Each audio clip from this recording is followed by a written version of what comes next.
Good morning students, कैसे हैं आप लोग। आज हम लोग सोल्यूशन चैप्टर के क्लास 2 चैप्टर के नेक्स्ट टॉपिक पढ़ने जा रहे हैं। तो सबसे पहले हम लोगों ने पढ़ा था कि सोल्यूशन क्या होता है, सोल्यूशन किस तरीके से बनता है, हमारे आसपास के माहौल में सोल्यूशन क्या क्या होते हैं, इन सब की जानकारी हमने ली थी। अब हमारा नेक्स्ट टॉपिक है कि हम इस सोल्यूशन को किस तरह से रिप्रेजेंट करते हैं। सोल्यूशन के कंसंट्रेशन को रिप्रेजेंट करने के लिए हमारे घर में कई चीज़ें आती हैं। जैसे कोई मीठा पेय पदार्थ आता है तो ज़्यादा मीठा हो जाता है तो हम कहते हैं बहुत ज़्यादा मीठा हो गया, और कम मीठा है तो हम कहते हैं बहुत कम मीठा है। तो इस तरह से हम किसी भी सोल्यूशन के कंसंट्रेशन को रिप्रेजेंट करते हैं व्यवहारिक लाइफ में। लेकिन अगर हम बात करें साइंटिफिक वे से कि how we represent the concentration by the scientific way, तो आज हम इसी टॉपिक को डिस्कस करेंगे कि किसी भी सोल्यूशन के कंसंट्रेशन को रिप्रेजेंट करने के लिए कितने टॉपिक हो सकते हैं। तो नोट कर लीजिए, representation of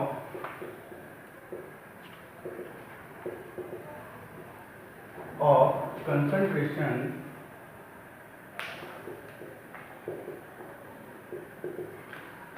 of solution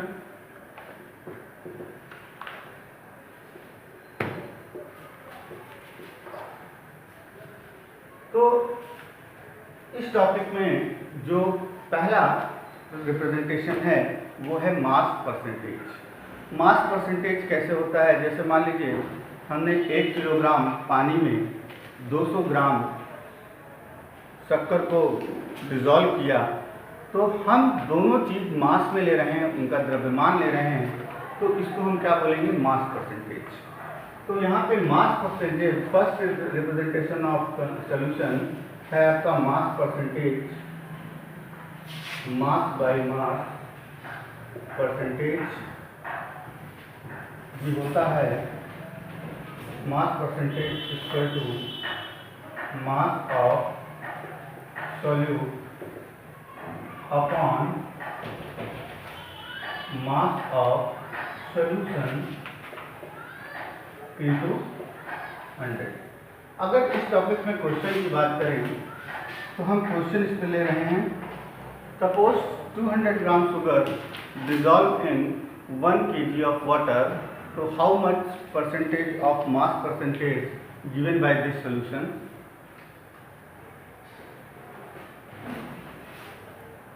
200 gram of sugar dissolved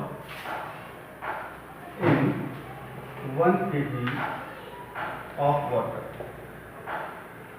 clear. तो यहाँ पे देखिए शुगर आपके कम मात्रा है तो सॉल्यूट हो गई, और वाटर की मात्रा ज़्यादा है, ये हो गया आपका सॉल्यूट। मास परसेंटेज में हमको चाहिए क्या, मास ऑफ सॉल्यूट और मास ऑफ सॉल्यूशन। तो हमारे पास मास ऑफ सॉल्वेंट है, मास ऑफ सॉल्यूट है, तो अगर हम सॉल्यूशन का मास निकालें तो मास ऑफ सॉल्यूट और मास ऑफ सॉल्वेंट को ऐड कर देंगे तो हमारे पास मास ऑफ सॉल्यूशन आ जाएगा। तो mass of solution equal to mass of solute plus mass of solvent. तो सॉल्यूट का मास है 200 ग्राम और 1 kg वाटर है। 1 किलोग्राम को अगर हम ग्राम में चेंज करेंगे तो 1000 ग्राम होगा। तो सॉल्वेंट का मास कितना हो गया, 1000 ग्राम। ऐड किया तो 1200 ग्राम। क्लियर। अब इसके बाद हम इसको मास परसेंटेज में रिप्रेजेंट करेंगे।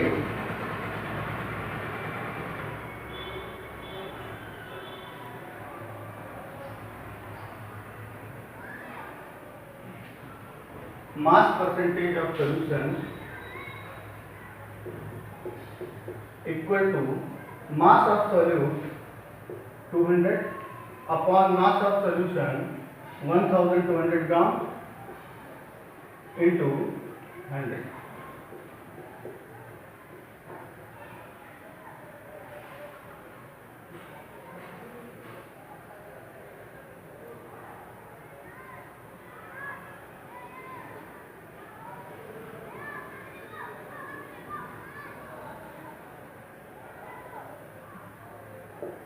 ये आ गया आपका 16.6%। मतलब जब 200 ग्राम शुगर को 1 kg वाटर में डिजोल्व किया जाता है तो उसका मास परसेंटेज कंसंट्रेशन क्या है, उसका मास परसेंटेज 16.6% है। अगर सपोज दैट इसी क्वेश्चन को हम दूसरे तरीके से देखें कि 16.6% बाय मास, 16.6%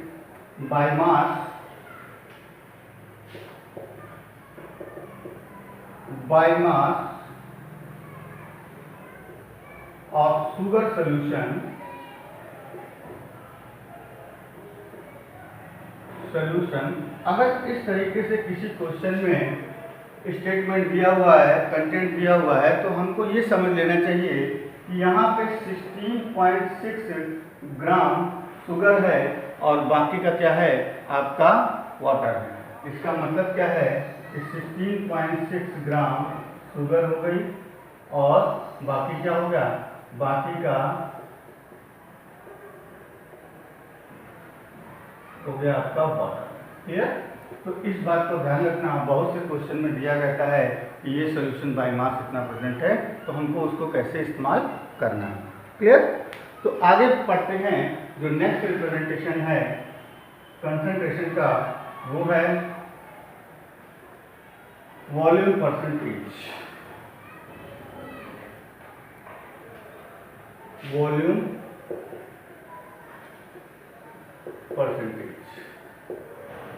परसेंटेज को सिमिलरली हम लोग देखेंगे कि जिस तरह से मास परसेंटेज में हमने कहा था कि मास परसेंटेज में सॉल्यूट भी मास में दिया जाएगा और सॉल्वेंट भी मास में दिया जाएगा, वैसे ही वॉल्यूम परसेंटेज में वॉल्यूम परसेंटेज बोलते हैं इसको, वॉल्यूम बाय वॉल्यूम और V बाय V परसेंटेज। तो इसमें सॉल्यूट भी वॉल्यूम में दिया रहेगा, मतलब ml या लीटर में दिया रहेगा, और सॉल्वेंट भी ml और लीटर में दिया रहेगा। ये बात ध्यान रखना। तो volume percentage equal to volume of solute upon volume of solution into 100। ये आपका वॉल्यूम परसेंटेज होता है। इसी तरीके से जो तीसरा रिप्रेजेंटेशन है, वो तीसरा रिप्रेजेंटेशन है mass by volume. Suppose that हमने 200 ग्राम शुगर को 1 लीटर वाटर में डिजोल्व किया है, तो यहाँ पे इस क्वेश्चन में अगर हम परसेंटेज कंसंट्रेशन ऑफ सॉल्यूशन निकालेंगे तो इस सॉल्यूशन में मास बाय वॉल्यूम परसेंटेज का फॉर्मूला इस्तेमाल किया जाएगा। तो मास बाय वॉल्यूम मतलब आपका जो सॉल्यूट है वो सॉलिड है और जो सॉल्वेंट है वो लिक्विड है। ऐसे सिचुएशन में हम इस फॉर्मूले का इस्तेमाल करते हैं। इसको हम m बाई v परसेंटेज भी बोलते हैं। तो m by v percentage equal to mass of solute upon mass of volume of solvent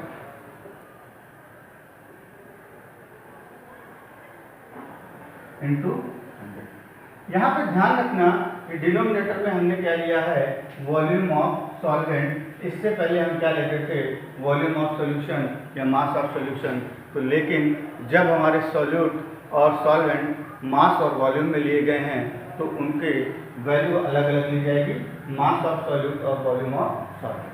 clear? ये बात ध्यान रखना, क्योंकि अदर जो फॉर्मूले में यहाँ पे सोल्यूशन का वॉल्यूम या सोल्यूशन का मास लिया गया है, जबकि इसमें क्या लिया गया है, वॉल्यूम ऑफ सॉल्वेंट का वॉल्यूम लिया गया है। क्लियर? इसके बाद एक बहुत इंपॉर्टेंट चीज आती है ppm। ppm क्या होता है, इसको देखिए ध्यान से समझिएगा, कोई बहुत कठिन चीज नहीं है, बहुत आसानी से समझ में आ जाएगी। ppm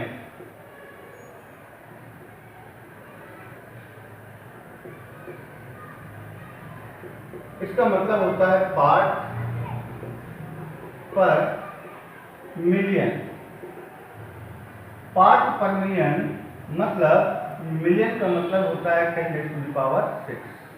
यहाँ पे कहने का मतलब ये है कि अगर हम कहें 15 ppm, 15 ppm का मतलब अगर हम कहें कि 15 ppm of sugar solution, clear? 15 ppm of sugar solution, तो 15 पार्ट ऑफ शुगर डिजॉल्व इन, तो इसका मतलब क्या होगा कि 15 part of sugar dissolve in 10⁻⁶ part of solvent. Clear? इतने पार्ट शुगर का कितने पार्ट सॉल्वेंट में डिजॉल्व है? 10⁻1 billion part sugar part of solvent में डिजॉल्व है। तो अगर हम इसको डिफाइन करें तो ppm का मतलब क्या होता है कि amount of solute, amount of solute of that particular solution solute is dissolved in that particular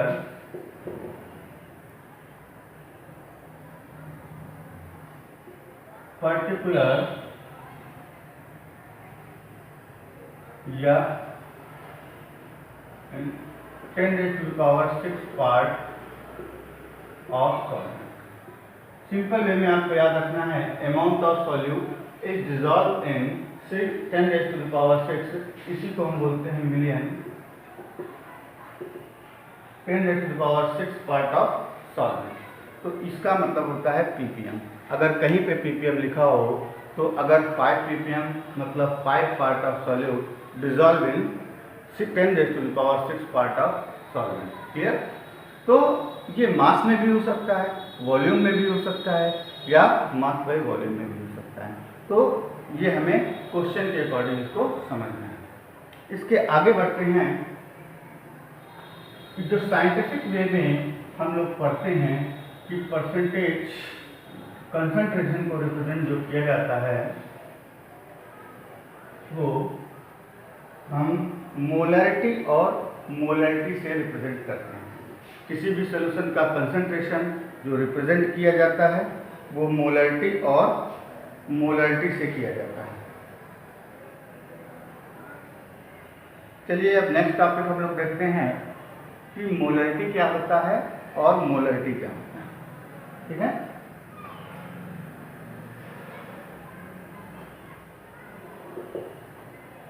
molarity, इसको कैपिटल M से रिप्रेजेंट किया जाता है।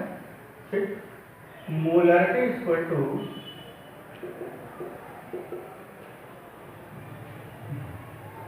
Number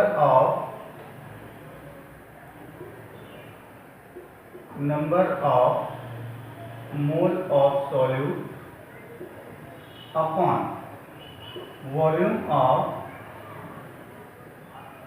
solution in litre. Clear? ध्यान रखना सॉल्यूशन का जो वॉल्यूम होना चाहिए वो किसमें होना चाहिए? लीटर में। दूसरा पार्ट है मोलैरिटी, इसको स्मॉल m से रिप्रेजेंट करते हैं। Molarity equal to number of moles of solute upon mass of solvent in KG. Clear? तो यहाँ पे number of moles of solute क्या होगा? यहाँ पे number of moles of solute क्या है? नंबर ऑफ मोल कॉन्सेप्ट में हम लोग ऑलरेडी पढ़ चुके हैं। Number of moles equal to given mass upon molar mass. अगर 20 ग्राम KI दिया गया है तो गिवन मास 20 ग्राम हो जाएगा, और Ki का जो मोलर मास होगा वो इसका मोलर मास हो जाएगा, तो नंबर ऑफ मोल्स कितना आ जाएगा, गिवन मास 20 ग्राम बटे molar mass of Ki। Clear? तो इस तरीके से हम मोलरिटी और मोलरिटी निकालते हैं। इसके बाद दो रिस्पेक्टेड सॉल्यूशन दिए गए हैं।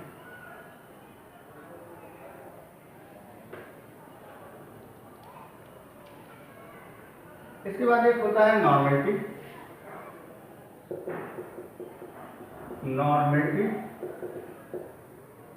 इसको रिप्रेजेंट करते हैं n से।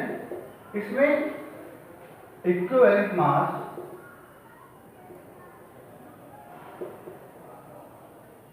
ऑफ सॉल्यूट का इक्विवेलेंट मास लिया जाता है upon volume of solution in litre में सॉल्यूशन का वॉल्यूम लिया जाता है। ठीक है? अब इसके बाद जो है रिलेशन आता है, अगर suppose let's one solution have molarity m1 and volume v1 and another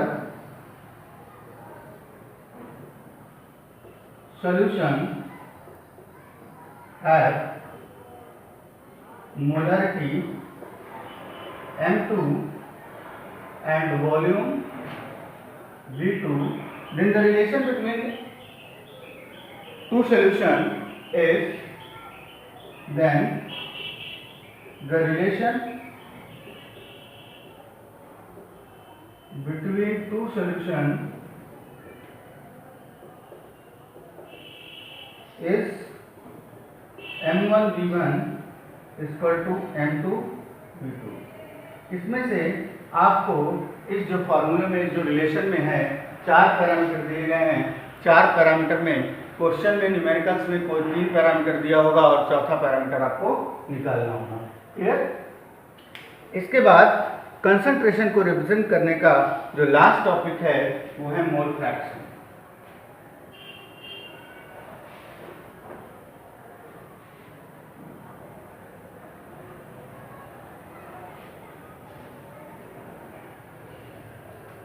last topic है मोल फ्रैक्शन। इसको समझने के लिए सबसे पहले हम लोग देखेंगे, सपोज दैट हमने कोई सॉल्यूशन बनाया, इसमें हमने 2 कंपोनेंट लिए ए और बी। हमारे पास जो सॉल्यूशन है उसमें 2 कंपोनेंट हैं ए और बी। तो ए का जो मोल फ्रैक्शन होगा वो XA होगा, इसका मोल फ्रैक्शन क्या होगा, XA होगा, और इसका मोल फ्रैक्शन क्या होगा, XB होगा, और इसके नंबर ऑफ मोल्स Na होंगे और इसके नंबर ऑफ मोल्स Nb होंगे। क्लियर? तो मोल फ्रैक्शन दोनों कंपोनेंट्स एक दूसरे से मोल फ्रैक्शन करते रहते हैं, इसलिए मोल फ्रैक्शन दोनों का अलग अलग होगा। तो mole fraction of A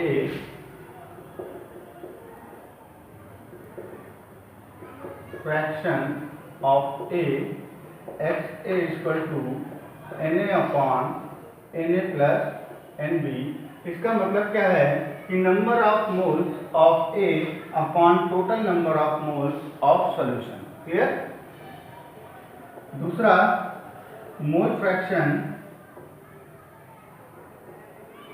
of B XB equal to Nb upon Na plus Nb। इसका मतलब ये है कि number of moles of B upon total number of moles of solution. ठीक है? आगे बढ़ते हैं। किसी भी सॉल्यूशन, कोई भी सॉल्यूशन अगर 2 कंपोनेंट से बनाया गया है तो उनके दोनों कंपोनेंट का मोल फ्रैक्शन की जो टोटल वैल्यू होगी वो 1 के बराबर होगी। अगर 2 से ज़्यादा कंपोनेंट से बनाया गया है सॉल्यूशन तो उस सॉल्यूशन के टोटल मोल फ्रैक्शन की वैल्यू 1 के ही बराबर होगी, 1 से ज़्यादा नहीं हो सकती। क्योंकि हमारे सिलेबस में बाइनरी सॉल्यूशन हम लोग स्टडी कर रहे हैं। बाइनरी सॉल्यूशन में केवल 2 कंपोनेंट होते हैं, तो यहाँ पे टोटल मोल फ्रैक्शन XA और XB की वैल्यू क्या होगी, 1। ध्यान रखिए जब हम न्यूमेरिकल सॉल्व करेंगे तो अगर एक का हमको मोल फ्रैक्शन पता है तो दूसरे का निकालना है, तो उसको थ्योरेटिकली ना सॉल्व करके इस फार्मूले से हम क्या कर सकते हैं, xb = 1 - xa इस फार्मूले का इस्तेमाल करेंगे और दूसरे कंपोनेंट का मोल फ्रैक्शन निकाल सकते हैं। ठीक है, तो ये हमारा आज का टॉपिक था, representation of concentration of solution by different method. I hope ये वीडियो आपको समझ में आया होगा। अब इन फार्मूले के बीच जो रिलेटेड क्वेश्चंस हैं, जो न्यूमेरिकल्स हैं, उनको हम सॉल्व करेंगे तो इन फार्मूले से और फैमिलियर हो जाएंगे। Have a good day. इन फार्मूलों को आपको मेमोराइज करना है।